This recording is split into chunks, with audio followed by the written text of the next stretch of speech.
Bom dia, sejam bem-vindos a este webinar sobre Data Analytics, conceito que envolve a análise da informação relativa às empresas para que estas possam tomar as melhores decisões estratégicas. Ao integrar metodologias e conceitos ligados à estatística e às bases de dados, o recurso à Data Analytics permite identificar problemas e antecipar as melhores formas de os resolver. Esta é a quinta e última sessão do ciclo de webinars sobre maturidade digital. Já aqui debatemos temas como Brand Experience, Media Performance, Digital Commerce e Customer Experience Management. Hoje, para nos falar de Data Analytics, temos connosco Jorge Conceição, responsável pela representação da Merkle em Portugal, António Alvim, da Unidade de Salesforce em Portugal da Merkle, e André Ferreira, Senior Analyst Consultant também da Merkle. Antes de lhes passar a palavra, eu deixo-vos apenas algumas notas logísticas. A sessão vai ser gravada e durará aproximadamente 1 hora. As câmaras e os microfones vão estar desligados ao longo de toda a sessão. E no final haverá um período de perguntas e respostas, pelo que podem desde já enviar as vossas questões através do chat público que se encontra no canto inferior esquerdo do vosso ecrã.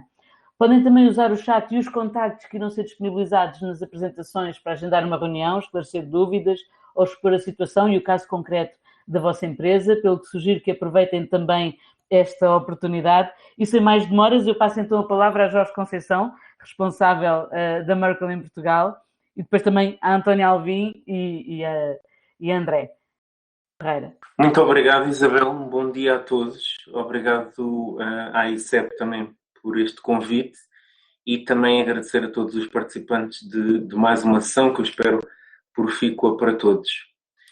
E sem mais demoras, gostava de vos apresentar a agenda para hoje.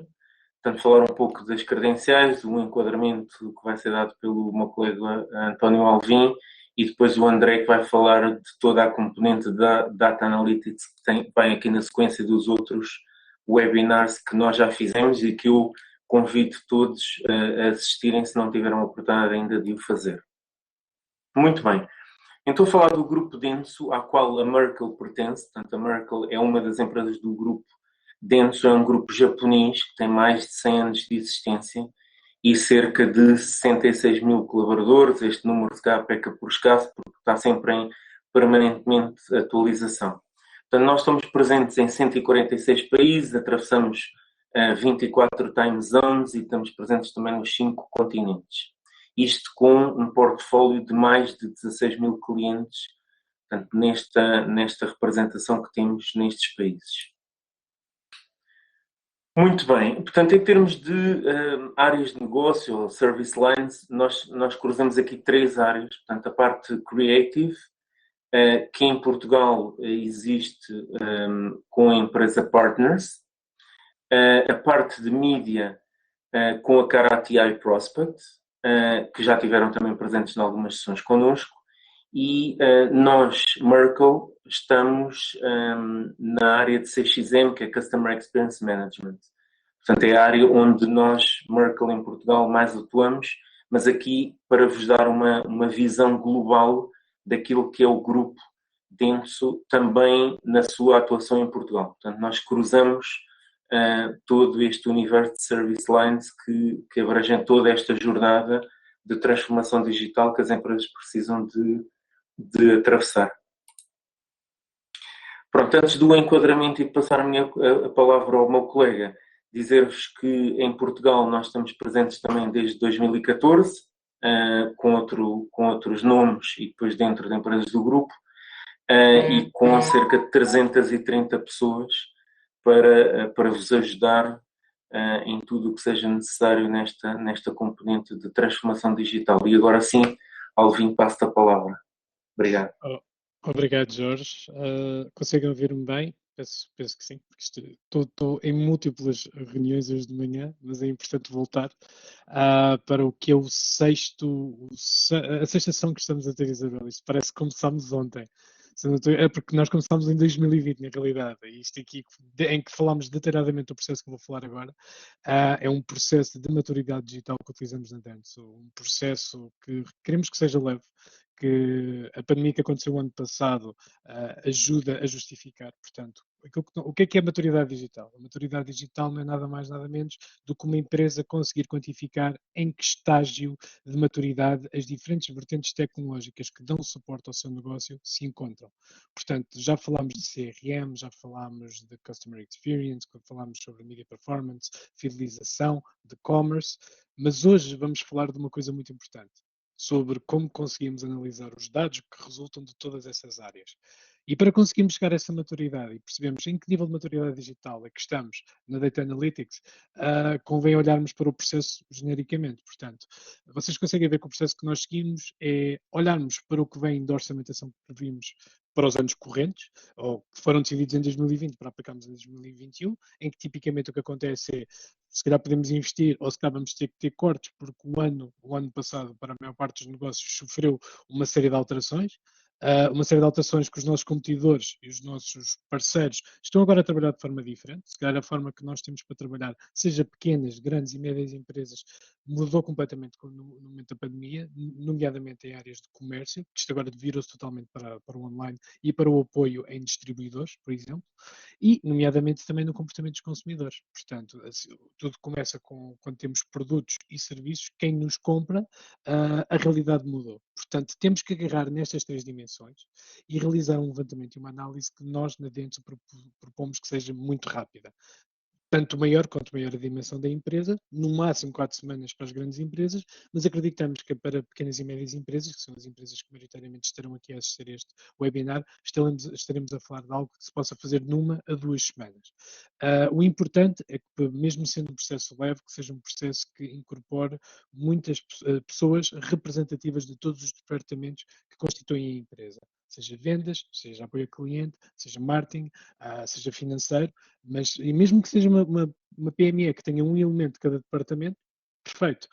Com estas equipas multidisciplinares que são representativas para holisticamente para todo o negócio, conseguimos perceber quais é que são os pain points, onde estamos e onde queremos estar, para conseguirmos depois de fazer este levantamento, conseguir produzir uma estratégia não muito detalhada. Nós não queremos estar aqui a fazer um business plan que seja para os próximos 2 anos, que demore 3 meses a escrever e que seja papel, que a ideia é fazermos algo tangível, rápido, para conseguirmos falar com um board de investidores, com um comitê executivo, para assentarem cenários, com cenários, se investimos desta maneira, é possível que aconteça este resultado com determinada certeza, e fazer vários tipos de cenários para conseguirmos perceber diferentes ângulos e de diferentes maneiras de assistir, para, mediante estes cenários, percebermos, ok, onde é que temos que investir digitalmente nas áreas em que estamos a falar.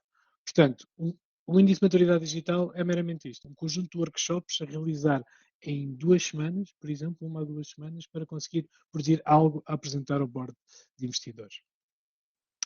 Quais é que são as áreas que vamos falar enquanto estamos a fazer o índice de maturidade digital? Já dei um teaser há bocado, para quem tem acompanhado estes workshops está familiarizado, mas para quem é a primeira vez, falamos sobre canais de vendas, comércio digital, a base de dados de clientes, o CRM e a fidelização sobre esses mesmos clientes, como é que marketing e media performance, ou seja, como é que nós estamos alavancados pelos mídia e pelos canais de disseminação da nossa marca e da nossa empresa, e como é que a experiência de marca é tangível pelos consumidores nos diferentes canais que existem, sejam físicos, sejam digitais, seja online. E hoje vamos falar sobre como é que analisamos os dados que são produzidos digitalmente a partir destes canais.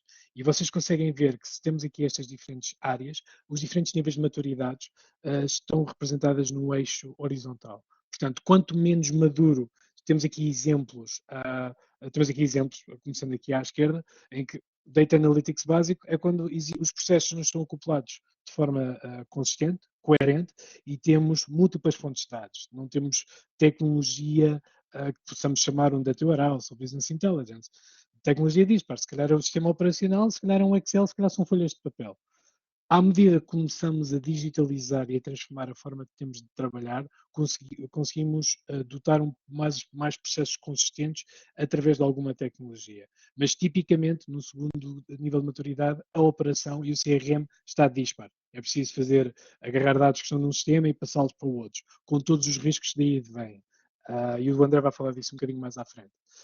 Quando já começamos a ficar maduros, no terceiro nível, já começamos a ter uma visão única do cliente. Seja, se eu vou a uma loja, quem está nessa loja consegue perceber, este é o cliente António Alvim, que fez estas compras no passado, que tem estes sistemas, tem estas reclamações pendentes connosco, que já teve estas interações e que assistiu a estes eventos que fizemos e que tem este comportamento online. Já começa a ter uma visão 360 do cliente. O 360 vem desta relação entre todos os canais dispares que alimentam o negócio, e já se começa a fazer uma integração dos dados que são feitos presencialmente, quando eu vou a uma loja, ou no consumo online. E finalmente, isto é bom, mas ainda consegue ser melhor. Consegue ser melhor quando temos o último nível de maturidade, que é quando conseguimos ter todos os dados, não na maior parte dos canais, mas naquilo que se chama o omnichannel, todos os canais de interação com o cliente, está tudo totalmente integrado. Existe uma disparidade de plataformas, mas todas elas sobre um processo único e conseguem consistentemente trazer a mesma verdade para o processo de negócio que estamos a fazer. E está tudo devidamente identificado nos diferentes setores que fazem parte do negócio da empresa. Portanto, será um bocadinho hoje que vamos perceber como é que conseguimos passar daqui para talvez chegarmos ali. É sobre isso que o André vos vai falar mais daqui a um bocadinho. Portanto, isto é o detalhe do processo, um dos detalhes possíveis do processo de avaliação da maturidade digital que utilizamos na Dentsu. E não se assustem, mesmo independentemente disto estar dividido em 5 alavancas que estão representadas no pentágono, que são aquelas que eu já mencionei previamente, e depois para cada alavanca ou cada área existem ainda 29 subcompetências divididas em cada uma delas. Isto pode parecer dantesco ou pode parecer que é gigantesco.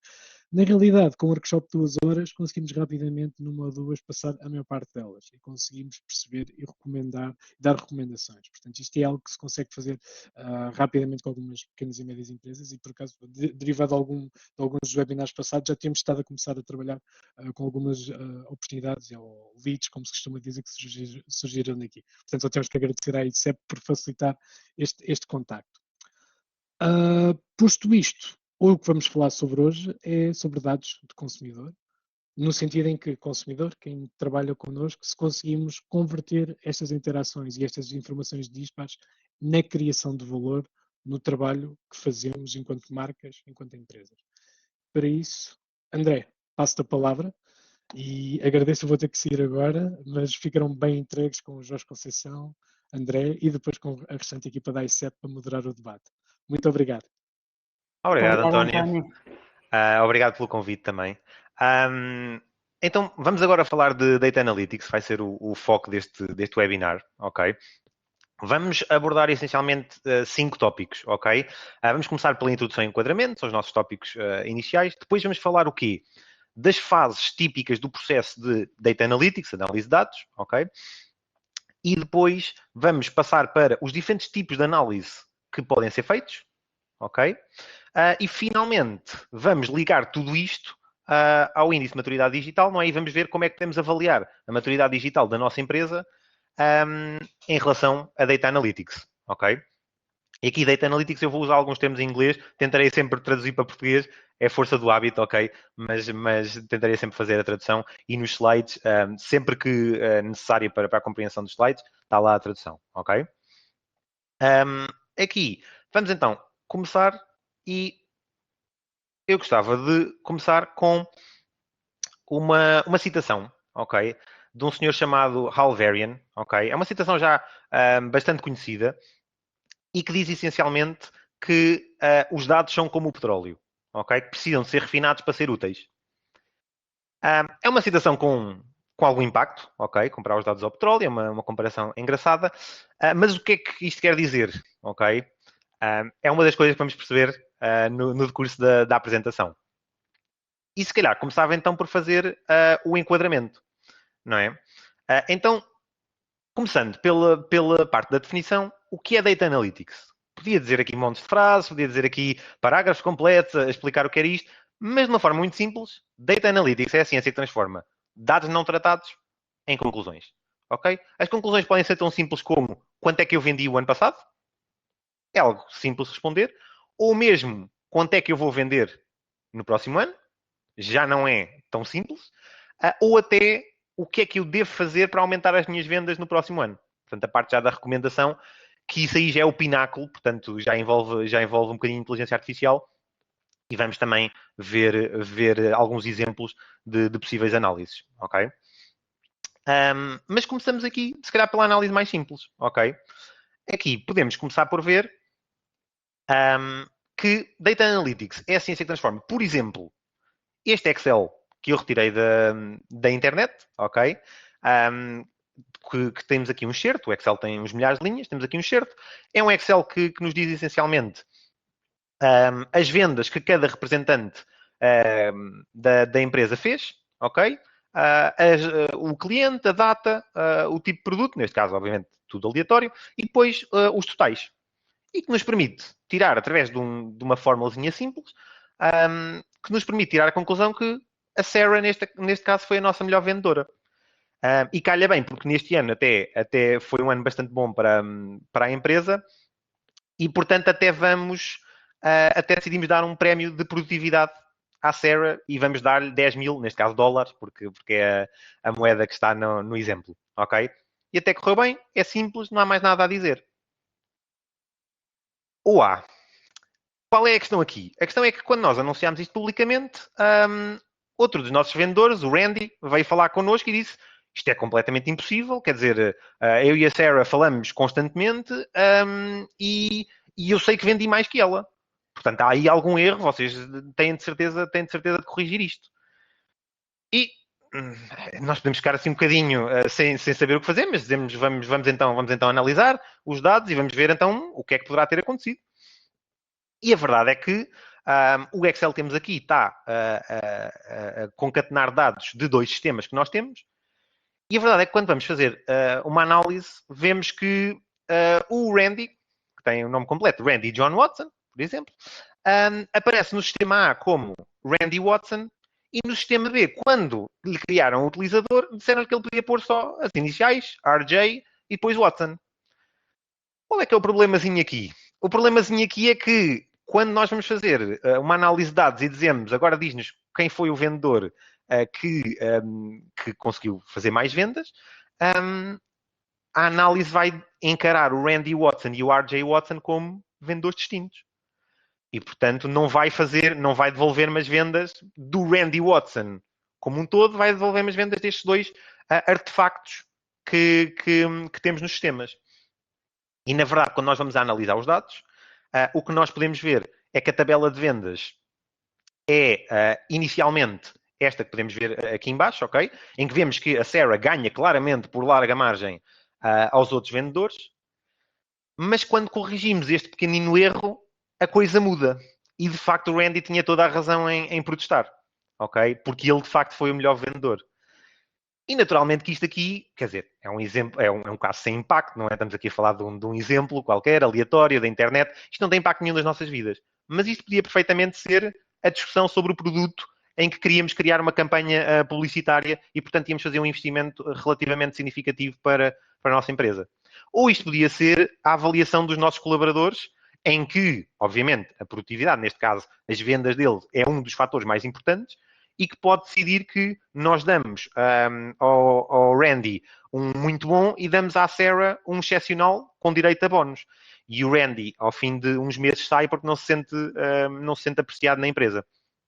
Neste caso, com razão, porque a culpa foi nossa por não analisarmos bem os dados. Ok? Portanto, de tudo isto, o que é que eu espero que retenham, e é um dos pontos mais importantes a reter desta apresentação, ok? Eu vou falar de coisas muito mais sexy daqui para a frente. Ok? Dashboards, são todos muito bonitos, têm todas análises muito mais interessantes, ok? Vou falar de inteligência artificial e como podemos fazer previsões, ok? E recomendações, ok? Isso é tudo muito mais sexy, fica tudo muito melhor em reuniões, é muito mais apresentável. Mas o ponto fundamental é este. A qualidade dos dados vai ser um fator decisivo em qualquer processo de análise de dados que vocês façam, ok? E vocês vão ter de lidar com isso, quer seja logo no início, ok? Que é o recomendado, ok? Em que assim que temos os dados todos no lugar, devemos começar a fazer validações para ver se temos dados com qualidade, ok? Consistentes e condizentes com aquilo que estávamos à espera. Ou então, se não o fizerem, correm o risco de estar numa reunião para tomar uma decisão, olham para os dados, percebem que os dados estão errados, não confiam na vossa análise e depois não têm suporte dos vossos dados para fazer as decisões que precisam de fazer. Ok? Portanto, vamos então começar com que fases de processo é que existem tipicamente num processo de análise de dados. Começamos normalmente pelo carregamento de dados, ok? O meu colega António já falou ali um bocadinho em poder haver fontes dispares, ok? A primeira fase do processo é analisar as diferentes fontes de dados que podemos ter. Podemos ter o nosso CRM, podemos ter um Excel com dados de vendas, podemos ter surveys que fazemos, que os nossos funcionários fazem aos nossos clientes quando eles vão à loja regressar e que pedem a opinião de um produto que eles já adquiriram, ou, por exemplo, no serviço pós-venda, em que temos também serviço de garantia, quando o nosso funcionário vai lá fazer uma validação ao fim de 6 meses, recolher um survey com a satisfação do cliente. Portanto, fazer toda essa análise, ok? Agregar isso e carregar para uma ferramenta de Analytics. Isto é a primeira fase do processo, ok? Segunda fase do processo. Validar a qualidade dos dados. Eu até pus com 3 pontos de exclamação porque é bastante importante, ok? Assim que tivermos os dados num sistema, começar a ver qual é a sua qualidade. E isto, eu tenho estado a dizer, validar a qualidade dos dados pode parecer algo muito complexo, pode ser algo muito simples. Vamos imaginar que eu quero, por exemplo, fazer uma análise em que eu sou uma empresa e estou a vender neste momento para o continente, ok? E quero ver, por exemplo, qual é a minha categoria de produtos, ok? O montante em que estes produtos estão a ser vendidos, a quantidade que foi vendida, ok? E outras métricas. Basta-me fazer uma tabela muito rudimentar, ok? Em que eu seleciono estas métricas, ok? E vejo se estão preenchidas, ok? Vejo, por exemplo, que valores é que estão a aparecer em cada uma das colunas, ok?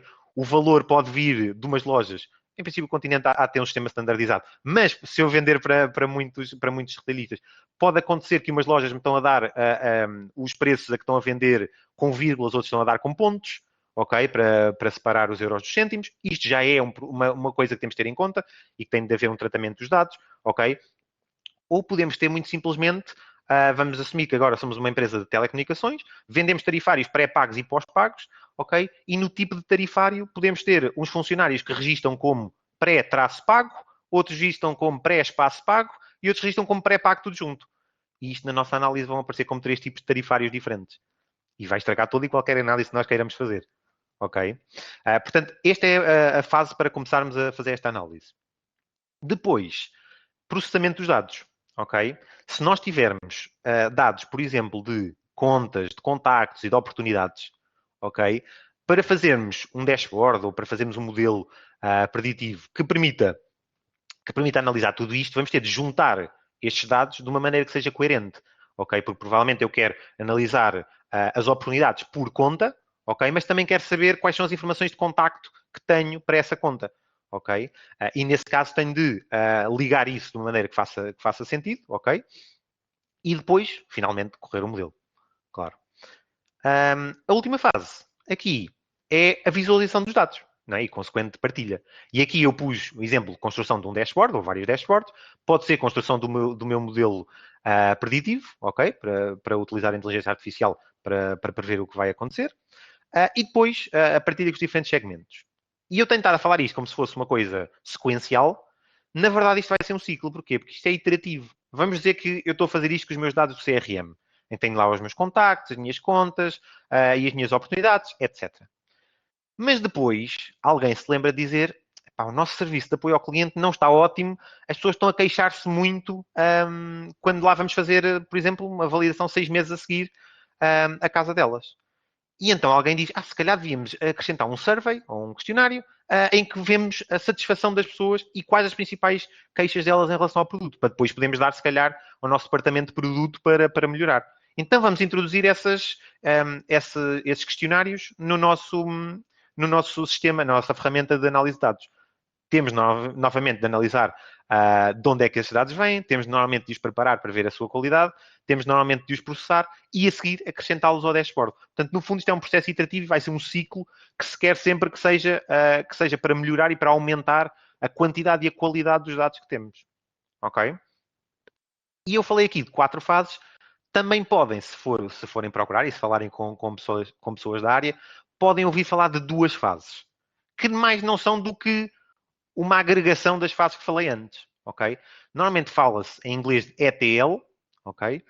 Extraction, Transformation and Loading, que na verdade, ok, é a conjugação do carregamento, da preparação e do processamento de dados, ok? Em que é considerado que estas três acontecem na mesma e normalmente as ferramentas que existem para fazer uma das coisas, não é? Ou, por exemplo, o carregamento, existem também para fazer a preparação e o processamento. E por isso é que normalmente se vê ferramentas de ETL, são as ferramentas que fazem estas três coisas, ok? E depois existem as ferramentas de reporting, que normalmente fazem a parte da visualização dos dados, e aqui há uma correspondência um para um com a fase que tínhamos falado antes. Depois há aqui um pormenor só, existe alguma diferença entre os profissionais da área, entre se deve falar de ETL ou de ELT, só porque há pessoas que defendem que os dados devem chegar às ferramentas de reporting não tratados, ok? E depois lá trata-se, não é? E depois lá transforma-se, daí o T mudar de sítio. E outros defendem que se deve transformar antes e carregar depois, para já termos dados tratados. Mas isso são pormenores, ok? Estes são as duas fases principais. E só para vos dar alguns exemplos de ferramentas que podem ser usadas em cada uma das fases, no processo de ETL, no processo mais de carregamento, de preparação e de processamento dos dados, temos como ferramentas, por exemplo, o Talend, ok? Que é uma ferramenta, eu sou parcial porque já usei bastante o Talend, mas é uma ferramenta que eu gosto muito porque tem uma versão de open source muito completa. Ou seja, tem uma versão gratuita muito completa.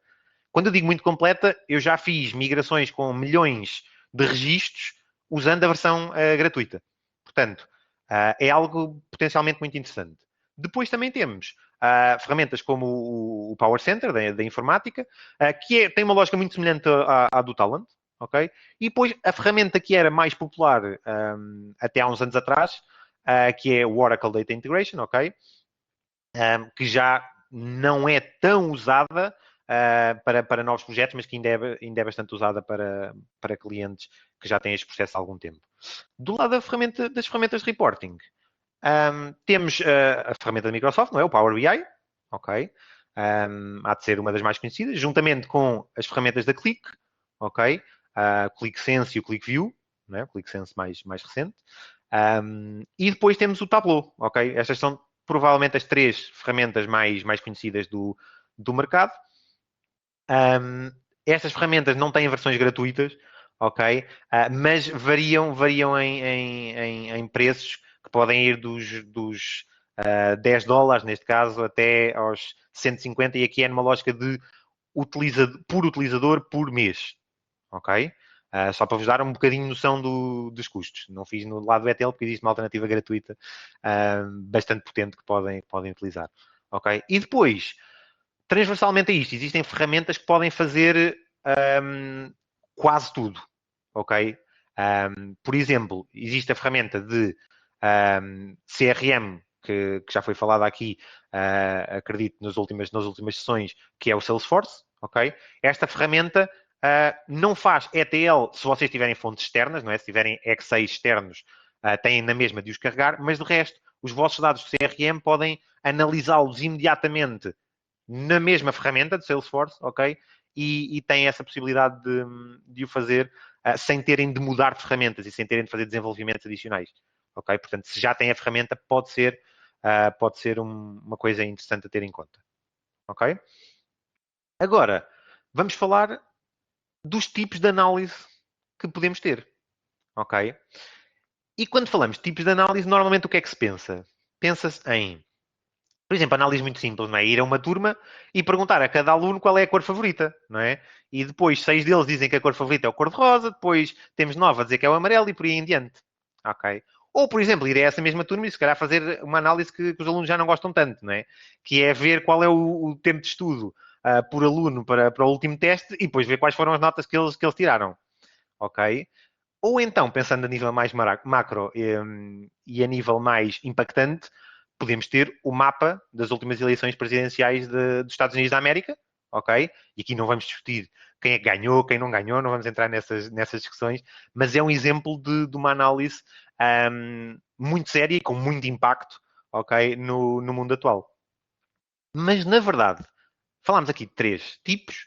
Na verdade, estes 3 tipos de análise não são 3 tipos de análise. Estes são 3 análises diferentes que cabem todas num, talvez 2 tipos. E eu já vou explicar porquê a seguir. Ok? Na verdade, quando falamos de tipos de análise, não falamos disto. Não falamos se é um gráfico de barras, se é uma tabela, se é um mapa. Ok? E são gráficos diferentes que se podem utilizar para fazer o mesmo tipo de análise. Quando falamos de tipos de análises, falamos mais numa coisa um bocadinho mais genérica. Ok?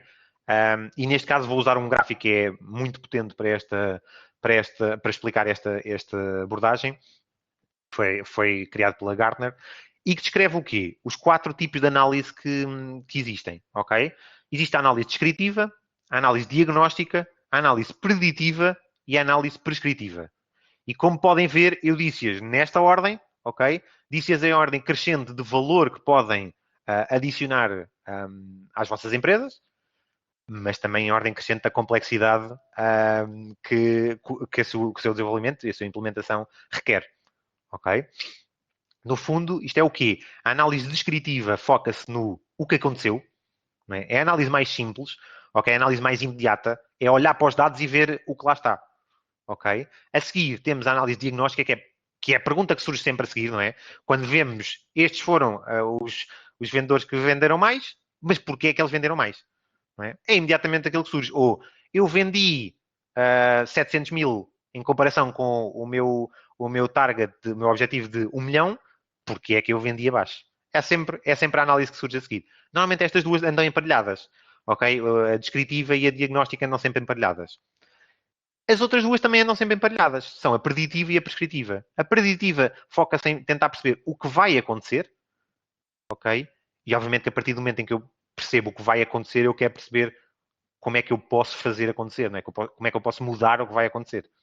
Ok? E vamos ter exemplos de análises destas mais à frente. Ok? O primeiro caso, e vamos relembrar aqui aquele fecheiro de Excel que está a ser tão útil para esta apresentação. Ok? Só para começar a usá-lo como exemplo logo nas análises. Ok? Em termos de análise descritiva, o que é que aconteceu? Isto são análises muito simples. O que é que aconteceu? Eu fiz a soma do total de vendas e o total de vendas foi 719 mil dólares para o ano 2016, que era o ano que estava no fecheiro. Ok? Isto é o que aconteceu. Eu não quero saber ainda porquê. Só estou a ver ainda o que aconteceu. Para ter mais ou menos a sensação de se estou bem ou mal. Ok?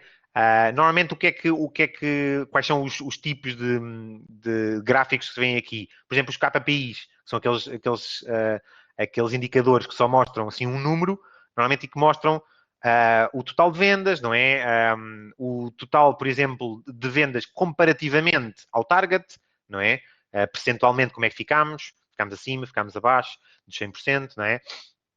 Ou, por exemplo, também podemos começar a fazer uma análise descritiva um bocadinho mais completa, que é fazer total de vendas, por exemplo, por representante, não é? Que foi aquilo que fizemos para ver se o Randy tinha razão na sua queixa ou não, lá atrás.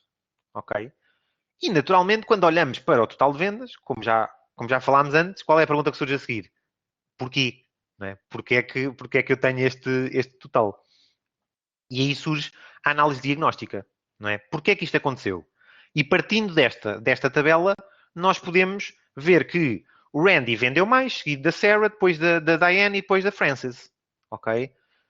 O que é que nós podemos ser levados a pensar? É que isto aconteceu provavelmente porque o Randy foi visitar mais clientes, não é? Pegando no nosso exemplo, a seguir foi a Sarah, depois a Diane e depois a Frances. E quando vamos a fazer essa análise, não é? Do número de abordagens que cada um fez, faz sentido. Justifica-se. Portanto, parece que é uma coisa straightforward, ou seja, uma coisa direta, uma análise direta, que é ele vendeu mais porque foi quem fez visitas a mais clientes. Eles parecem ser todos igualmente bons porque quem visita mais é quem vende mais. Mas podemos ir ainda a um nível de detalhe maior.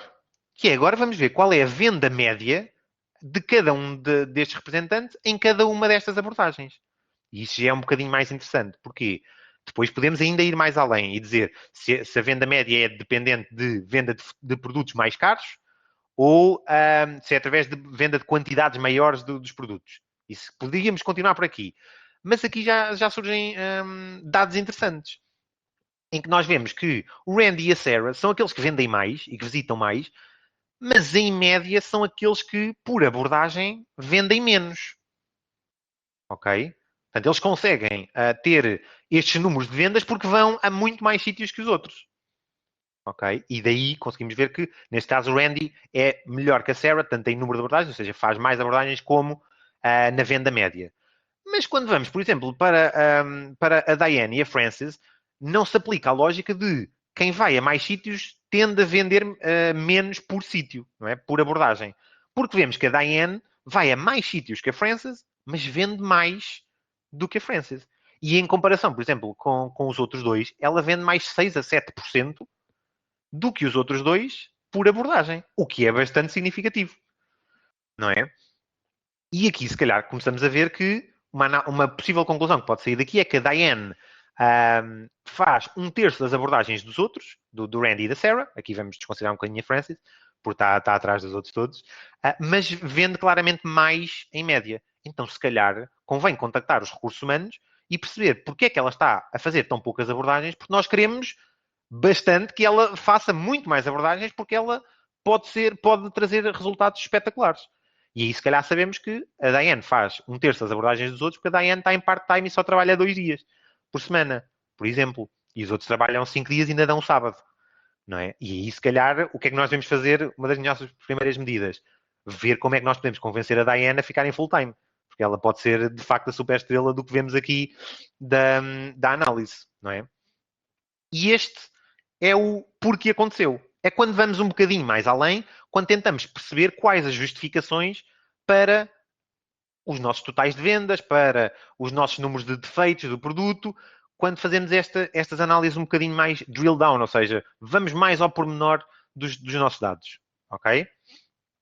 E, para vos dar um exemplo, eu disse que estas duas andavam sempre emparelhadas, a descritiva e a diagnóstica, vou dar-vos o exemplo do dashboard mais conhecido dos últimos 14 meses, que é o dashboard da DGS para monitorizar os números de Covid, não é? Em que aqui nós podemos ver um exemplo de um caso real, triste, mas real, de análises que podem ser feitas descritivas e diagnósticas, ok? Em que temos aqui à esquerda os KPIs e aqui em cima os KPIs, ok? Em que temos a análise descritiva que nos mostra essencialmente o que aconteceu.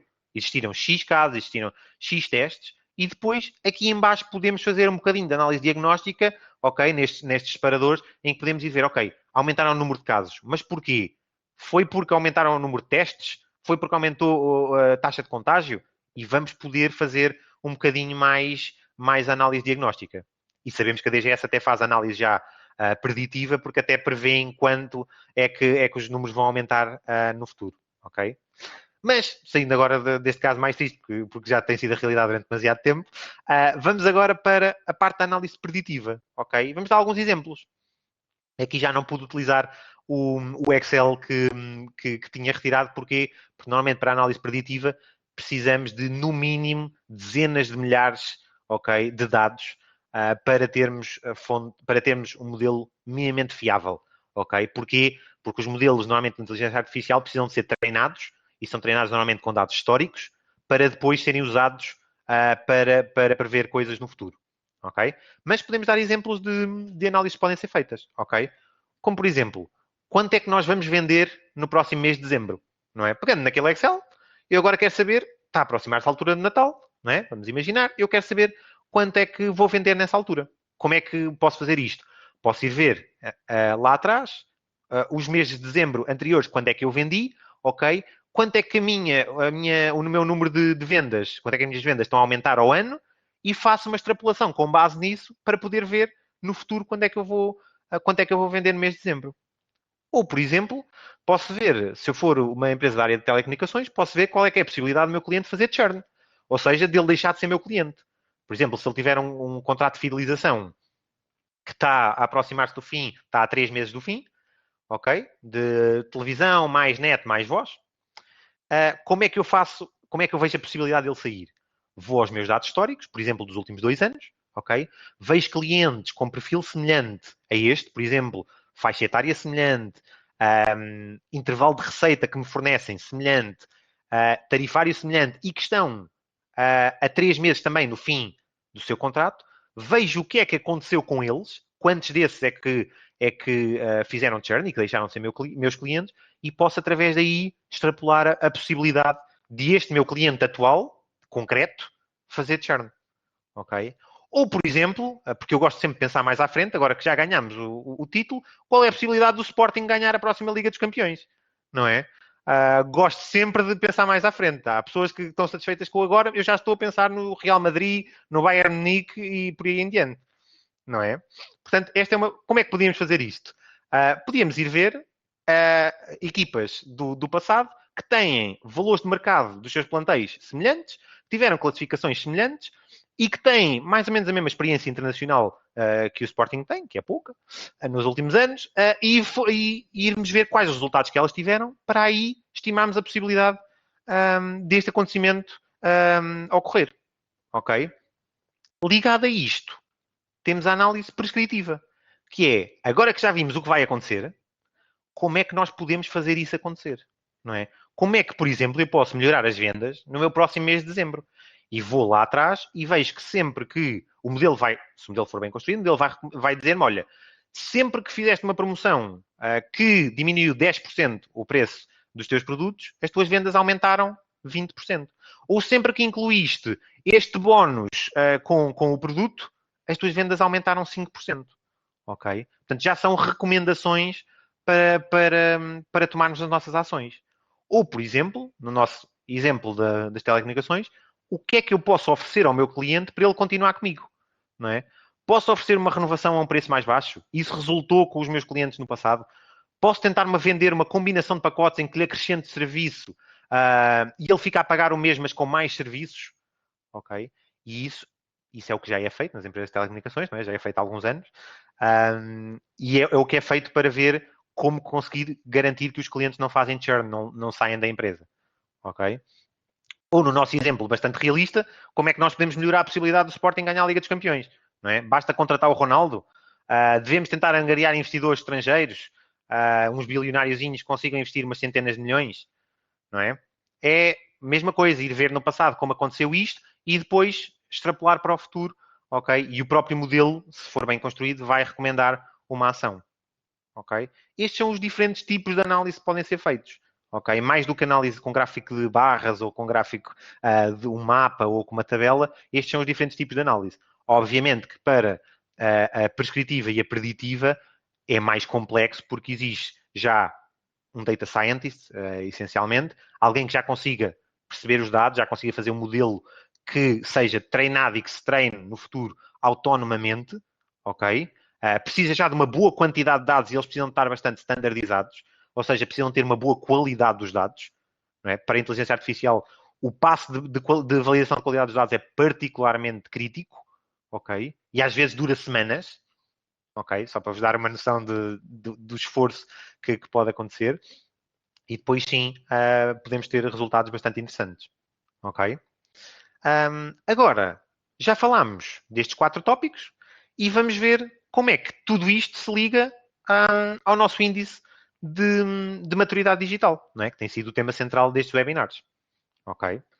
E aqui podemos avaliar o nosso índice de maturidade digital no que diz respeito a Data Analytics, essencialmente em 5 áreas, né? A estratégia para a arquitetura de dados, os estados dos sistemas atuais, a integração e a camada de dados, a gestão dos dados do cliente, ok? E aqui estes são os dados que nós adquirimos, e o enriquecimento de dados com dados externos, por exemplo, de parceiros, ok?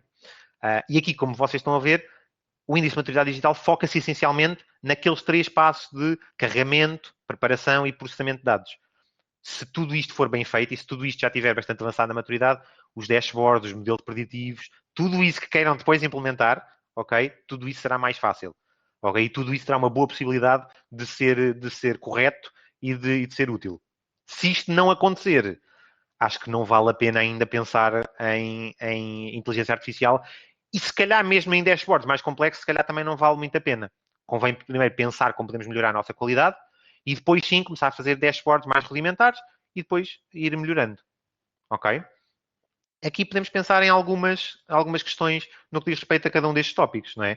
Por exemplo, para a parte da arquitetura, conseguimos explicar em poucas palavras qual é a arquitetura de dados da nossa empresa ou da nossa marca? Não é? Qual é a ligação entre a gestão e o departamento da IT para pensar esta arquitetura? Esta arquitetura foi pensada por alguém centralizadamente, ok? Com uma lógica bem definida que sirva aos interesses da empresa, ou foi pensada numa lógica ad hoc, em que é, agora tenho estes dados, tenho de acrescentar aqui estes dados à arquitetura, ok? Carrega aí para ver que dados temos, não é? Isto pode funcionar para a primeira abordagem, não é? Obviamente, não é? Ninguém vai começar já com uma arquitetura toda feita, mas depois convém standardizar isto e convém integrar bem as coisas para podermos ter uma boa arquitetura de dados, ok? A seguir, qual é que é o estado dos nossos sistemas atuais, não é? Temos uma ferramenta de CRM que já suporta a recolha dos dados e que sistemas é que estão conectados a esta ferramenta, não é? Nós estamos a receber, por exemplo, dados de surveys que vêm através de Excel. Esse Excel já está ligado aos nossos dados de CRM ou não? Ou precisamos de pensar como integrar, que é o ponto que vem mais à frente, com a nossa plataforma. Ligando já para o ponto mais à frente, sabemos como é que estão integradas as diferentes fontes de dados, sabemos qual é a cadência desses dados, não é? Por exemplo, se é crítico para nós ter uma análise quase horária das nossas vendas, nós temos a integração feita de maneira a conseguirmos correr todos esses processos várias vezes por dia, ou os nossos processos, por exemplo, duram 1h30 a correr e se calhar uma análise horária não é fazível, não é viável. É uma coisa que temos de pensar aqui. E se confiamos, obviamente, nesses mecanismos, não é? E aqui já temos também de pensar na parte da preparação dos dados, não é? Nós confiamos que os nossos dados vêm todos standardizados, ou eu posso esperar receber pré-pagos escrito de 3 maneiras diferentes e depois nem sei bem como gerir isto, não é?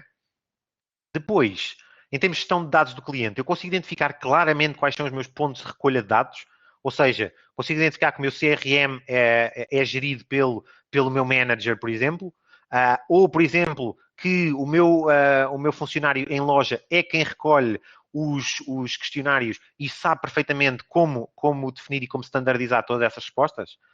Tenho alguma tática para melhorar esta precisão? Por exemplo, o funcionário, em vez de apontar as respostas, eu consigo pôr todos esses dados num tablet e o funcionário estende o tablet à pessoa e a pessoa simplesmente responde e as coisas já estão todas standardizadas e poupa muito esforço de transformação de dados. Finalmente, para dados externos, tenho alguma parceria para recolher estes dados? Okay? E aqui dados externos podem ser coisas como, por exemplo, ver a variação de temperatura, okay, por concelho em todo o país. Que são dados muito interessantes, por exemplo, se somos fabricantes ou distribuidores de cervejas ou de sumos, em que queremos saber, por exemplo, para construir um modelo preditivo, queremos saber qual é a relação entre vendas e temperatura por concelho. Para eu saber o quê? A partir de que mês é que eu, se calhar, devo fazer campanhas publicitárias, se calhar, mais localizadas, porque devo esperar um aumento de temperatura e, portanto, um aumento ainda maior de vendas. Ok? Este aumento é linear? Provavelmente não é? Provavelmente, se passar de 20 para 30 graus, eu tenho um bom aumento de vendas. Se passar de 40 para 50, já não tenho um grande aumento de vendas. Ninguém vai querer sair, não é?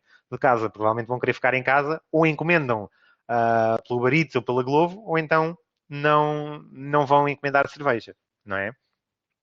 Isto são, no fundo, alguns tópicos e algumas perguntas que podemos fazer para avaliar a maturidade digital de Data Analytics. Agora, abro espaço agora para as perguntas, ok? Podem sempre contactar-nos, ok? Aqui tem o mail do Bruno Fuseiro, que tem sido a pessoa responsável pela ligação entre a ICEP e a Merkle, mas podem ter a certeza que se fizerem alguma pergunta, essas perguntas chegarão a todos nós e, portanto, vão obter as respostas a essas perguntas, ok?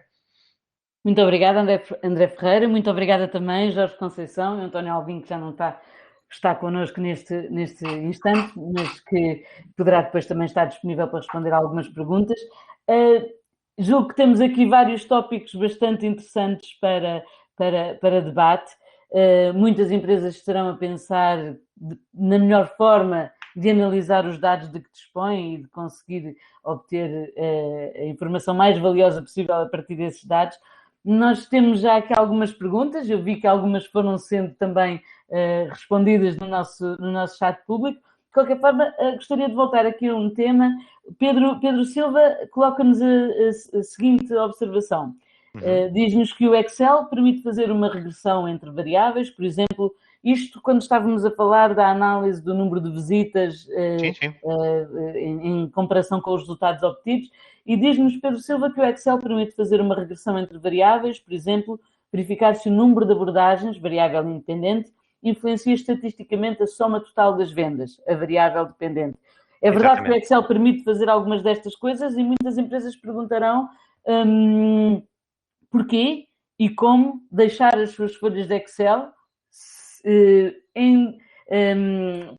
para adotar outras ferramentas de análise de dados, eventualmente mais sofisticadas e com outras valências. O que é que sugeriam perante esta questão? É uma pergunta muito interessante e é uma pergunta feita por empresas pequenas, médias, grandes, enormes, tudo. Ok? Porquê? Porque o Excel é uma ferramenta poderosíssima. Não é? E tal como o Pedro disse, é uma ferramenta que até permite já começar a fazer regressões para eu prever no futuro. Era lá, a Sarah vendeu um bocadinho menos, mas se calhar no futuro consegue ultrapassar o Randy. Ou, por exemplo, naquele exemplo que nós discutimos, a Diane que tinha menos abordagens, que estava a part-time até, mas que tinha uma venda média superior. Se nós aumentarmos o número de abordagens, ou seja, se nós fizermos variar aquele número e equipararmos ao Randy e à Sarah, ela vai vender mais? E estima-se que sim, e o modelo daria que sim. Portanto, é verdade. Qual é que começa a ser o problema do Excel? E onde é que surgem os downsides, os contras, digamos assim, de usar o Excel? Quando os Excels começam a ser circulados em e-mails, quando os Excels os dados começam a ser alterados no e-mail e depois começam a ser alterados assincronamente, em que, por exemplo, eu alterei os dados aqui para a minha análise, se calhar o Randy Watson, se calhar aqui dá-me jeito que fosse o RJ Watson, mas depois outra pessoa quer analisar a qualidade dos dados nos sistemas e já não apanha isso. Nunca irá melhorar o processo, porque eu já standardizei entretanto. Ou, por exemplo, eu fiz uma série de análises em que eu filtro, pura e simplesmente, as cidades que não me interessam, porque eu só me interesso com a cidade, neste caso de Lisboa, de Setúbal e aqui da Amadora, ok? Vamos dar aqui um exemplo que me é muito querido, porque eu sou da Amadora. E existe outro gestor que se importa com todo o país, mas eu só filtrei para estes dados. A outra pessoa não sabia e foi lá, pegou nos meus dados que já estavam filtrados só para 3 cidades, fez a sua análise e chegou à conclusão que estamos a 20% do total de vendas e já estamos em dezembro. Ou seja, qual é o problema aqui? O problema é, para empresas ainda pequenas e com 2, 3 pessoas a tratar da análise de dados, isto pode ainda funcionar. O problema é a escalabilidade. O problema é quando queremos ter 10, 20, 30 pessoas a tratar de análise de dados ou de processamento de dados e a partir daí começamos a ter Excel a circular, começamos a ter erros a começar a surgir, ok? E isto não é um problema, que se prenda com pequenas empresas, como eu já disse, não é? Eu posso dizer que já tive um cliente que tem bilhões de receita e que foi uma luta enorme para tirar as pessoas do Excel para as pôr numa ferramenta de analytics, ok? Portanto, a pergunta do Pedro é uma excelente pergunta, ok? A principal razão é escalabilidade e também prende-se um bocadinho com a qualidade dos dados, ok? São as duas principais razões. Não sei se o Jorge Conceição quer acrescentar alguma coisa, estava também a dar algumas indicações sobre esta questão da utilização do Excel e da vantagem e desvantagem. Não, é isso. Basicamente, eu respondi no chat que de tudo tem a ver com o Excel, porque é uma fabulosa ferramenta e tanto é que chegou até aos dias de hoje e continua a suportar a negócios como o André diz. Mas de facto é isso, em termos departamentais e pela facilidade de utilização, as pessoas tendem a utilizar a ferramenta e depois há um desenquadramento, há uma multiplicidade de fontes de informação que não são consolidadas no mesmo local. E toda a parte de alimentação, digamos, da informação que o Excel precisa, como outra ferramenta qualquer precisa, para mastigar e depois distribuir os dados que são sumo para as empresas e as entidades decidirem, aí o Excel perde, como o André está a dizer, em termos de escalabilidade, porque não consegue ter uma visão integrada e consolidada de uma mesma organização. Sim, e aqui pegando só para acrescentar um outro tópico, depende também da frequência das análises que nós queremos fazer. Por exemplo, se nós queremos fazer uma análise ao fim da semana de quais foram as nossas vendas nessa semana, o Excel funciona perfeitamente. Se eu quiser fazer uma análise real-time de como está a evoluir o meu pipeline de vendas, as coisas tornam-se um bocadinho mais complicadas. Porque tenho sempre de estar a fazer download para o Excel, fazer as minhas tabelas pivô, para fazer as análises e tenho pipeline. Se calhar daqui a 2 horas ou 3 horas, se for crítico, ok? E há negócios para os quais é crítica esta análise quase horária, ok? Isto é um esforço que eu tenho de ter uma pessoa quase só dedicada a fazer isto, que não acrescenta muito valor, porque na verdade existem ferramentas que fazem isso autonomamente. Mas isso com mais facilidade. E falamos Exato. há pouco de alguma dificuldade em tirar as pessoas do Excel, como referiu há pouco. O que é que as empresas que queiram fazer essa transição, essa transformação, devem ter em conta e quais costumam ser as principais dificuldades? Sim. Deixa-me só responder Sim, antes claro. do André, que é assim, nós não temos o objetivo que as pessoas deixem de utilizar o Excel. Não é isso. Como o André disse, para algumas empresas, e eu estou a notar no chat o Mário Martins também dizer relativamente ao Google Sheet, para algumas empresas, essa realidade pode ser completamente válida. Atenção. Depois de uma análise, nós podemos chegar à conclusão que há otimizações a serem feitas ou há realmente uma arquitetura que tem que ser mudada. Mas para algumas realidades de empresas, o Excel pode funcionar perfeitamente. Atenção. Já agora, antes Força, de André. passar a palavra ao André Ferreira, eu reforçava aqui a questão exatamente do Mário Martins, colocada que está a referir, é que o Google Sheets não tem os problemas que referem e é relativamente simples ser transformado numa ferramenta ETL. Não sei se o André Ferreira quer Sim, referir-se também. Claro. O problema é sempre escalabilidade. Ou seja, enquanto são poucas pessoas a tratar os dados e a analisar os dados, isto funciona. Ok? O problema, e aqui o Google Sheets elimina um dos problemas que já vi em muitas empresas, que é a circulação dos Excel por mail. E aí concordo com o Mário, o Google Sheets é uma solução melhor até do que essa circulação. Ok? E até é muito bom porque permite vermos quem fez cada alteração. Ok? O que é bastante bom nesse aspecto. Agora, o problema é a escalabilidade.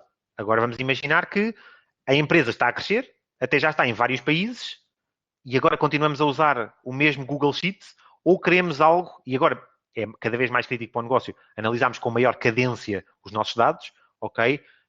É cada vez mais crítico, se calhar, ter acesso a esses dados imediatamente, ok? E se calhar, se eu tiver uma ferramenta de ETL que permita depois ligar a uma ferramenta de analytics, ok? Portanto, uma ferramenta mais de reporting, eu consigo ter esse processo de ETL a correr no limite, existem processos até a correr a cada 10 minutos, e eu consigo ter os meus dados praticamente em real time. Existe sempre um delay pequeno, dependendo da quantidade de sistemas que tiver. Se tiver só um sistema, consigo ter real time. Se tiver mais que um sistema, começa a haver um delayzinho, porque eles têm de ser integrados. Mas depois, a escalabilidade vai ser o principal problema. Ok? E o que é mais, de alguma forma, relevante ter em conta na adoção de uma ferramenta ETL ou de uma solução de Data Analytics? A dimensão da empresa, o tipo de negócio. Uma empresa que agora quer adotar uma ferramenta de Data Analytics, o que é que deve, sobretudo, ter em conta? O tipo de dados, a sua dimensão, a sua dispersão? Essencialmente, o número de fontes de dados, ok? Por exemplo, se tiver uma fonte de dados, o Google Sheets pode ser uma ferramenta, ou o Excel, neste caso pode ser uma ferramenta que seja potente durante muito tempo, se tiver apenas uma fonte de dados. E não é preciso estar a pensar em outros custos. Ok? Se tiver 3, 4, 5 fontes de dados, se calhar é melhor começarmos a pensar em algo que integre todas estas fontes de dados. Ok? Depois, quantas vezes por dia, por semana, por mês é que eu quero analisar estes dados? É também um ponto muito, muito importante. Ok? Nomeadamente, se eu quiser fazer a análise todas as semanas, e até tenho 2 ou 3 fontes de dados, eu se calhar consigo ter uma pessoa na sexta-feira à tarde a fazer-me a análise, a fazer a integração desses dados, a conjugação desses Excel até, ok? Obviamente que pode haver erros, não é? Mas podemos ter esta combinação e segunda-feira de manhã, quando eu entro, analiso os dados e tenho isso à disposição. Se eu quiser esta análise todas as horas, se calhar conjugar com várias fontes de dados, se calhar ter uma pessoa a conjugar ali, coitada da pessoa, não é? A pessoa não vai fazer mais nada, ok? Portanto, é essencialmente volume de dados, obviamente, ok? Porque o Excel, por exemplo, tem capacidade até, eu julgo que é 1.200.000 e tal linhas, não é? Dependendo do volume de dados que estamos aqui a falar, pode já não ser uma boa hipótese, ok? A seguir, o número de fontes de dados, ok? Portanto, o número de fontes de dados é também muito importante. E depois a frequência da análise que nós queremos fazer. Eu diria que estes são os três principais pontos de vista, os três principais pontos a analisar, aliás, para toda e qualquer decisão relativamente a um futuro processo de análise de dados. De análise de dados. E da sua apresentação, depreendo também que há uma outra questão muito importante, que é analisar a qualidade dos dados que temos dentro das empresas.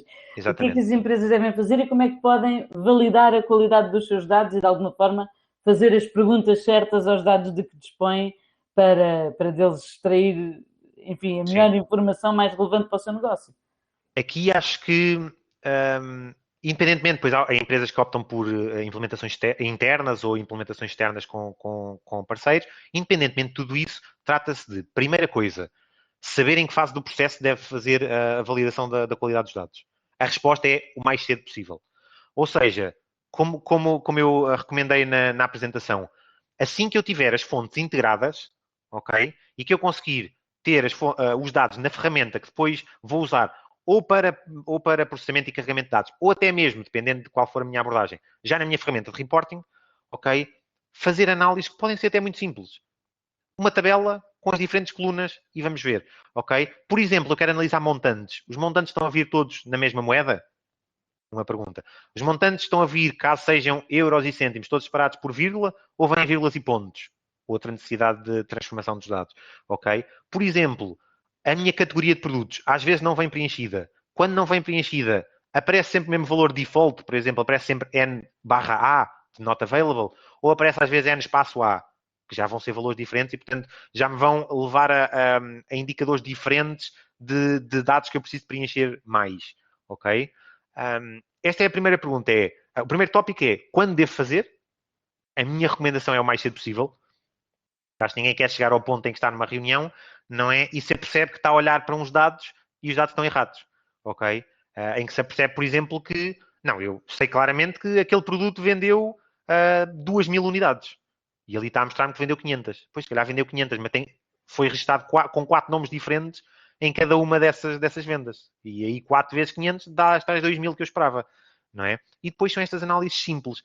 Não precisamos de chegar a um dashboard muito complexo, não é? Já com inúmeros gráficos, com todas as fontes de dados já ligadas e com já todos os joins feitos, ou seja, com já todas as nossas contas ligadas às oportunidades, etc., para fazermos a validação. Vamos começar pelo simples. E essa etapa da curadoria dos dados, chamemos assim, da verificação se todos os dados estão uniformizados, é uma das etapas mais complexas dos projetos que têm encontrado nas empresas. É uma das etapas mais decisivas. Pode ser simples. Já vi empresas que, à partida, logo quando eu cheguei para começar o projeto, tinham quase tudo já muito bem standardizado. Ok? Já tinham padrões definidos. Por exemplo, a categoria de produto era sempre obtida no sistema através de uma pick list, ou seja, um campo que já tinha valores pré-definidos em que o utilizador só escolhe um daqueles. Daí já não há o problema de uma vez foi escrito pré-pago, outra vez pré-espaço pago. Já só está lá uma anotação. Ok? E, nesse caso, foram feitas as validações na mesma. É sempre recomendável fazer avaliação. Mas o resultado das validações foi, olha assim, à exceção de 1 ou 2 pontos em que podemos melhorar aqui, está tudo bastante bem. Acho que é mais 1, 2 dias para resolvermos isto numa ferramenta em que tratamos da preparação e fazemos aqui umas transformaçõezinhas e está feito. Noutros casos, pode demorar semanas para volumes já mais complexos, ok? Para erros já mais difíceis de preparar, pode levar semanas. Porquê? Porque normalmente, acoplado a este problema de qualidade dos dados, depois surge o quê? A recomendação de standardização dos dados. Não é? Se eu vejo que a minha categoria vem escrita de 4 maneiras diferentes, se calhar eu, na fonte de dados em que estou a recolher a categoria, se calhar eu deixo de dar a opção às pessoas para escrever as categorias. Eu mapeio todas as categorias que podem existir para os meus produtos e faço com que nesse campo só apareçam essas categorias. E a pessoa depois pode simplesmente carregar uma. Só isso. E selecionar aquela que já está. Isso garante que aquele meu campo vai ter sempre qualidade nos meus dados. Depois, isto retira alguma flexibilidade, não é? Vamos imaginar que hoje surge uma nova categoria de produto.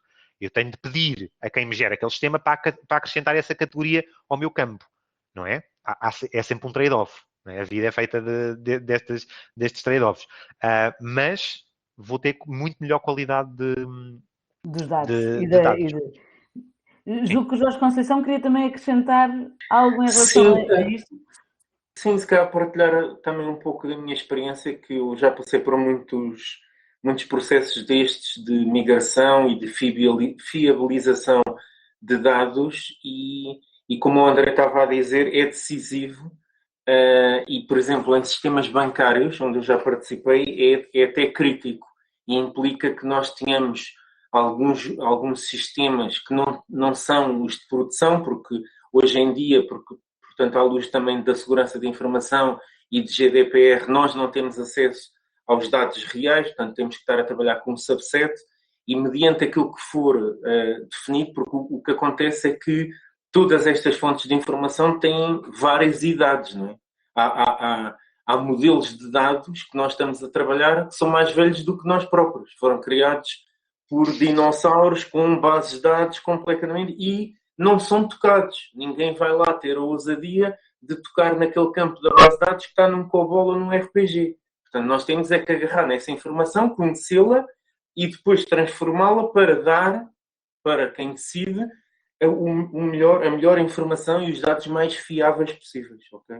Portanto, eu concordo com o André, é uma jornada decisiva, pode ou não ter mais complexidade, mas é uma etapa muito importante, sim. Muito importante. E há uma questão que provavelmente a maioria das empresas tem em mente, ao ouvir também esta necessidade de efetuar uma análise mais, enfim, mais fina dos dados para a sua empresa, que é a questão do investimento e dos custos, ou seja, que investimento é que é preciso fazer, quanto é que custa no fundo ter uma ferramenta de análise de dados que me permita também conhecer melhor os dados que tenho dentro da empresa.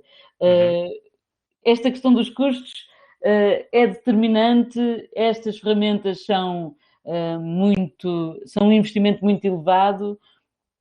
Sim. Eu posso começar por responder. Se calhar, se nos lembrarmos um bocadinho dos dois tipos essenciais, ou das duas fases essenciais do processo, vamos pensar agora na fase do ETL, portanto, que é tudo aquilo que lida com carregamento, processamento e com a preparação dos dados, ok? E depois na fase de reporting.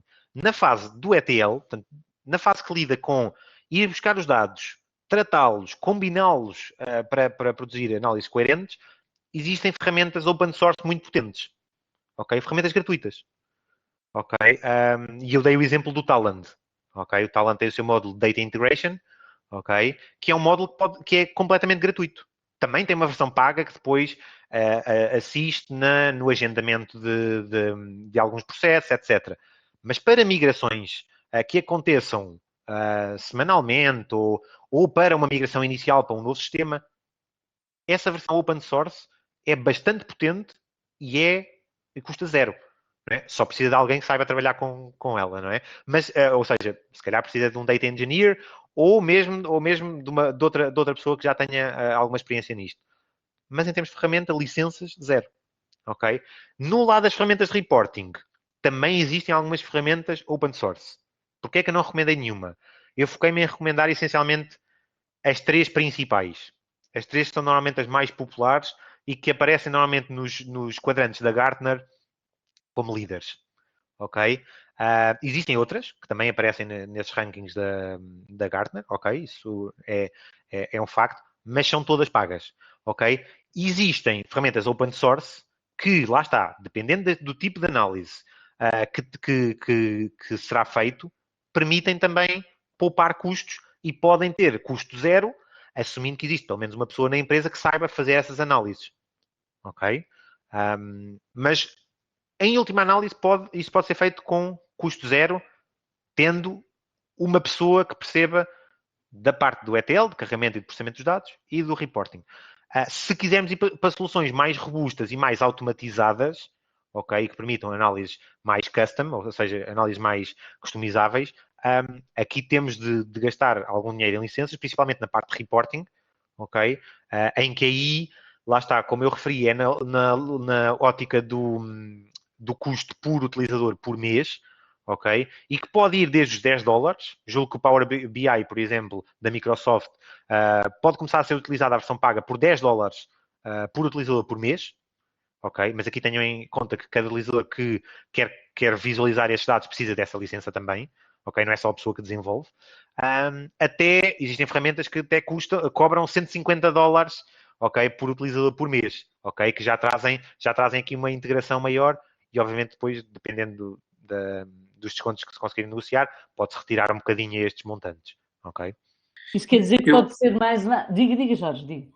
Eu queria só acrescentar, porque essa pergunta é super legítima e é uma preocupação latente, obviamente, tem que ser de todas as empresas a questão do custo.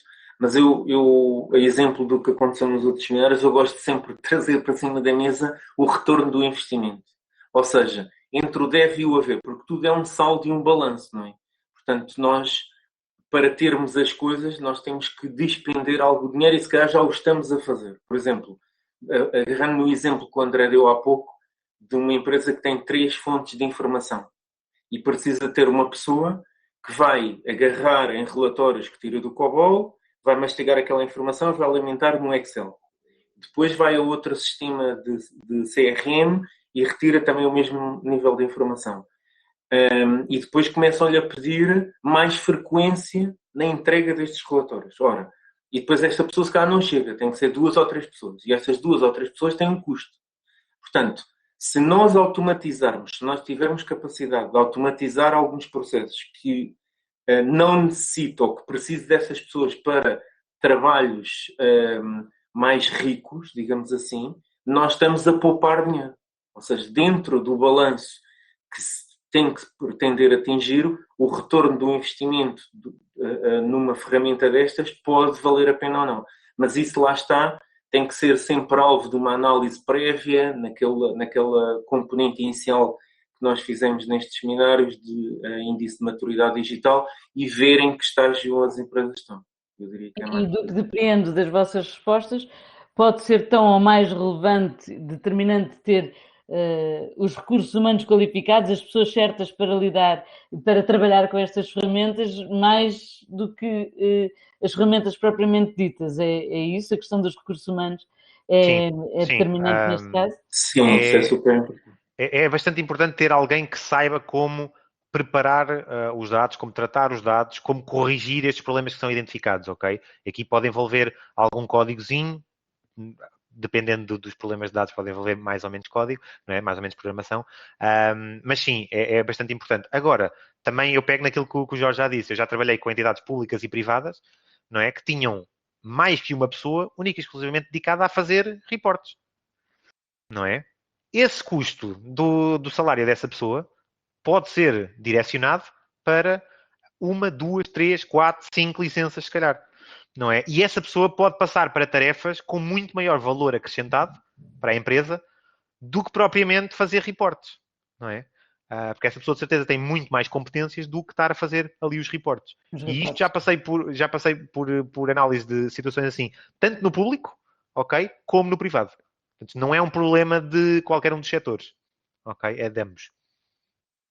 Nós estamos já quase a chegar então ao fim do nosso tempo, a sessão já se prolonga há mais de 1 hora prevista, mas eu não queria deixar de vos colocar uma última pergunta, que é que conselhos dariam às empresas que estão agora a tentar adotar estas ferramentas e a melhorar a sua análise de dados? É uma boa pergunta e eu pegava aqui, porque eu tenho estado também agora, depois de acabar a apresentação, a dar um olhinho no chat público e pegava aqui naquilo que o Mário disse. A última mensagem do Mário é fundamental. O ideal é preparar os sistemas de informação de modo a que a análise depois seja facilitada. Ou seja, o que é que nós devemos fazer aqui? Devemos sempre garantir que preparamos os sistemas de modo a que depois a transição seja mais fácil. Porquê? Porque se nós tivermos algo já completamente automatizado, ok? Em que a pessoa pode ter consciência que quando está a olhar para uns dados não precisa de fazer qualquer análise extra. Ao contrário do que tinha de fazer antes, tinha de fazer 3 ou 4 tabelas pivô, aplicar 5 ou 6 filtros e que agora não precisa. Agora simplesmente olha para o seu dashboard e a análise está lá. Ela só precisa tirar o valor acrescentado. Que é dizer, ok, nós vendemos isto porque o Randy fez isto, ou porque o Mário fez isto, ou porque a Ana fez aquilo. Ok? Já consigo tirar as análises em muito menos tempo. Isto facilita toda e qualquer transição, não é? Isto facilita... Temos de ter noção que, no início, a transição será um bocadinho difícil. Porquê? Porque estamos a pedir a uma pessoa que vai essencialmente, que atualmente já faz as suas tarefas mecanizadas, sabe perfeitamente todos os passos que tem de fazer e faz aquilo regularmente. Estamos a pedir-lhe agora que mude a sua forma de trabalhar. E estamos a dizer, agora tu não vais ter de fazer tudo isto. Vais simplesmente lá, olhas e se calhar até podes abraçar novas tarefas. Ok? Eu acho que o importante aqui é mesmo ter noção que a fase inicial vai ter algum atrito, ok? E surge sempre algum atrito, principalmente na passagem de Excel para ferramentas mais automatizadas. Existe sempre atrito, é uma garantia, contem sempre com isso. Ok? Da minha experiência, contem sempre com isso, já passei por isto várias vezes. É vender basicamente o valor acrescentado que estas ferramentas podem dar. E vender basicamente o tempo livre que as pessoas podem ter a partir do momento em que as adotarem. Ok? Para fazer outras tarefas. Eu acrescentava um fator que é sempre importante, que é a adoção dos stakeholders da empresa. Ou seja, muitas vezes há que fazer reverse engineering ou engenharia inversa, que é falar com o administrador ou com as pessoas que gerem a empresa e dizer assim, quais são os KPIs, quais são os indicadores que quer ter num dashboard para gerir a sua empresa. E quando nós fazemos esta pergunta, se calhar, se houver 3 administradores, cada um diz os seus KPIs. Portanto, é muito importante a adoção da própria empresa e das pessoas que percebem e que gerem o negócio para dar essa informação a quem está a desenvolver. Porque senão são dados que podem ser difusos, são dados que podem não ter o peso ou a importância que de certeza têm para o negócio. Portanto, ou seja, a primeira pergunta a primeira questão é o que é que eu quero saber dos dados, que perguntas é que eu quero fazer aos dados que já tenho dentro da minha empresa. Sim, certo. E eu julgo que essa é... Em último, só acrescentar uma coisa. A estratégia pode ser, e aqui posso dar um caso real, ok? De como foi abordada há cerca de 2 anos. Entrei num cliente, o cliente tinha, lá está, um cliente, neste caso na área farmacêutica, faturava bilhões, ok? Portanto, para termos noção de que estes problemas afetam todos, toda a gente, e que basicamente perguntou, eu disse assim, ok, eu quero muito que isto passe a ser feito em dashboards, mas eu tenho perfeita noção que todas as minhas equipas vão rejeitar isto porque já têm os seus processos em Excel. Como é que eu faço? Não é? Podemos pegar... Sim, podemos pegar aqui no quê? Foi identificar pain points, ou seja, identificar pontos problemáticos atualmente. E o que é que se falou? Depois de se falar, percebeu-se que havia uma reunião, ok, que acontecia mensalmente, que era impossível de ser preparada. Ou seja, quando eu digo impossível estou a exagerar, mas era muito difícil de ser preparada. Era preciso quase uma semana de 2 pessoas a estarem a juntar, a fazer pivôs, a trabalhar todos os dados, depois a fazer apresentações que poderiam ir até aos 20 slides, ok, todos os meses, que eram sempre produtos diferentes, não é? Basicamente a empresa queria sempre analisar potencialidades de negócio diferentes. E o que é que foi decidido? Ok, então vamos atacar isso. Vamos fazer um dashboard que permita conduzir a reunião de início ao fim, ok? Em que a única preparação que as pessoas têm de fazer é 1 hora antes, 2 horas antes, 3 horas antes, irem ao dashboard, ver quais são os tópicos a discutir e perceber se podem acrescentar algum valor ou não. Mas as respostas vão estar lá. Estes são os produtos que têm de ser discutidos, estas são as previsões de receita que temos, ponderamos vender aqui, aqui e aqui, não é preciso fazer PowerPoint, está lá. E essas 2 pessoas, uma delas que agora até já passou para um nível acima, não é? Deixaram quase automaticamente, não é? Obviamente que o que é que quisemos durante 1 ou 2 vezes continuar a correr os 2 processos em paralelo, não é? Que tinham a opção do dashboard, mas as pessoas faziam na mesma as apresentações porque ainda não confiavam muito no dashboard, é normal ao início. E depois, pouco a pouco, foram migrando para os dashboards. E agora já são mais de 10 reuniões que são conduzidas, inclusivamente para a administração, são conduzidas única e exclusivamente com dashboards. Já sem Pois, usar Isabel, já agora, os tradicionais PowerPoints. Exato. Queria só acrescentar um exemplo que até é ilustrativo disto e que toca todos nós, porque tem a ver com a gestão da pandemia. E não vou fazer juízes de valor à doutora Graça Fonseca, nem nada disso. Mas eu vi uma reportagem, que se calhar muitas das empresas e das pessoas que estão a ouvir também viram na televisão, onde a doutora Graça Fonseca estava a analisar dados num papel. Dados da pandemia. Portanto, casos que estavam a surgir, e depois ela sai do gabinete dela e vai ter com um secretário ou alguém que a estava a ajudar nessa tarefa e pede-lhe um relatório. Olha, fulano de tal cria este relatório nestas datas. Isto é um exemplo de que há muito potencial para melhorar, porque aquilo que eu vi, ou que eu retirei quando vi esta reportagem na televisão, foi que a doutora Graça Fonseca, para ela poder fazer o melhor trabalho possível, ela não tinha que perguntar. Ela tinha que ter isso à frente do seu ecrã. Ou tinha que meter numas caixinhas umas datas e o relatório tinha que lá estar para ela poder decidir, como decidiu muitas coisas positivas para gerir a pandemia, no nosso caso em Portugal. Mas é um exemplo típico e se calhar mais mundano de quantas coisas podem melhorar ainda hoje. E ser automatizadas e ser de alguma forma também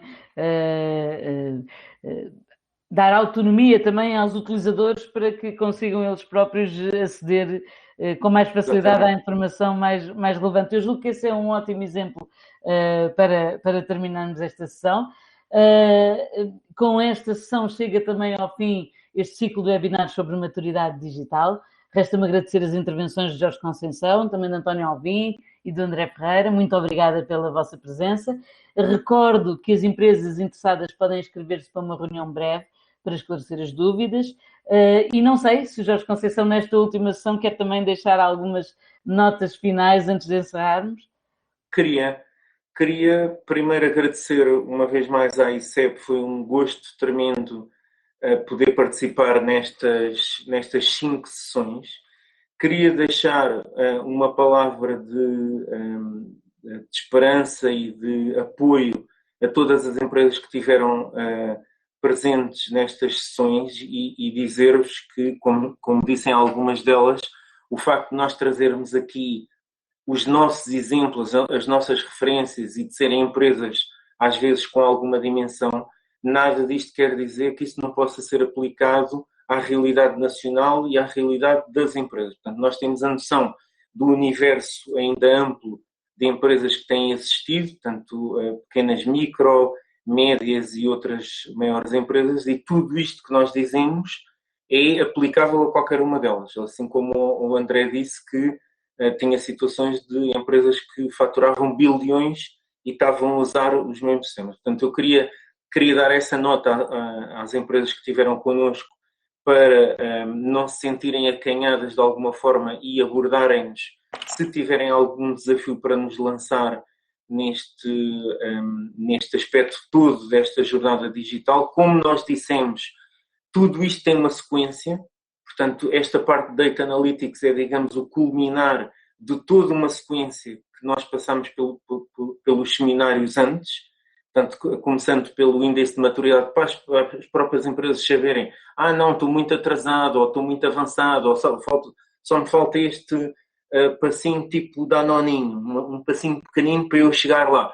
Portanto, se nós não tivermos primeiro essa noção, essa realidade, nós não podemos estimar qual é que é os passos que têm que seguir. Portanto, eu desafio todos a assistir aos webinars, a lançarem-nos também desafios para vos ajudarem, porque este desígnio que temos agora e com este plano de recuperação e resiliência, se calhar é um dos últimos onde nós vamos ter muitas ferramentas à nossa disposição para podermos mudar as empresas e para podermos mudar o país que é nosso, que é dos nossos filhos, dos nossos netos, e todos nós temos uma obrigação, nem que seja moral, para fazer algo a respeito.